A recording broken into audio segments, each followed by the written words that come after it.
અમદાવાદના SG highway પર 5 નવા ફૂટ ઓવરબ્રિજ બનશે, જ્યાં ગુજરાત હાઈકોર્ટના નિર્દેશ બાદ એએમસીનો આ નિર્ણય અમદાવાદના એસજી હાઈવેની ખામીયુક્ત ડિઝાઇન અને રાહદારીઓની સલામતી અંગે ગુજરાત હાઈકોર્ટે ઉઠાવેલા સવાલો બાદ અમદાવાદ મ્યુનિસિપલ કોર્પોરેશને આ મહત્વપૂર્ણ નિર્ણય કર્યો છે। એએમસીએ હાઈકોર્ટમાં એક સોગંદનામું રજૂ કરીને જણાવ્યું કે એસજી હાઈવે પર 5 નવા ફૂટ ઓવરબ્રિજ બનાવવામાં આવશે, જેમાં થલતેજ અંડરપાસ નજીક પકવાન ફ્લાયઓવર અને વૈષ્ણોદેવી સર્કલ પાસે આ ફૂટ ઓવરબ્રિજ બનશે। હાલ તમામ બ્રિજના નિર્માણ માટે ટેકનિકલ એપ્રુવલ લેવાનું બાકી છે। આ ઉપરાંત એએમસીએ કોર્ટને જાણ કરી કે શહેરમાં 2 ફૂટ ઓવરબ્રિજનું કામ પૂર્ણ થઈ ચૂક્યું છે।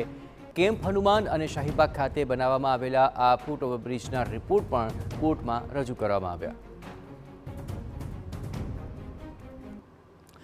ફૂટ ઓવરબ્રિજની જરૂરિયાત એટલા માટે પણ અત્યારે જણાવાઈ રહી છે કે કોર્ટે આ સમગ્ર મામલે જે એસજી હાઈવેની ડિઝાઇન છે તેને લઈને સવાલો ઉઠાવ્યા હતા। એસજી હાઈવે પર 5 નવા ફૂટ ઓવરબ્રિજ બનશે તેવું સોગંદનામું એએમસીએ કોર્ટની અંદર રજૂ કર્યું। જોકે હાઈકોર્ટના નિર્દેશ બાદ આ કાર્યવાહી હાથ ધરાય છે। એસજી હાઈવેની ખામીયુક્ત ડિઝાઇન અંગે હાઈકોર્ટે કેટલાક સવાલ ઉઠાવ્યા હતા, ત્યારબાદ એએમસીએ આ નિર્ણય કર્યો।